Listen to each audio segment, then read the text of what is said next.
আয়াত ৩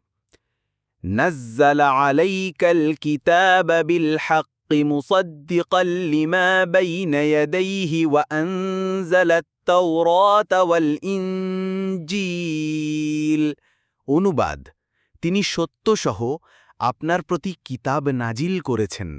পূর্বে যা এসেছে তার সত্যতা প্রতিপন্নকারী রূপে আর তিনি নাজিল করেছিলেন তাওরাত ও ইনজিল তাফসির ১ নং ফুটনোটের বিবরণ কাতাদা বলেন এখানে পূর্বে যা এসেছে তা বলা দ্বারা কোরআনের পূর্বে যে সমস্ত কিতাব নাজিল হয়েছে সেগুলোকে বোঝানো হয়েছে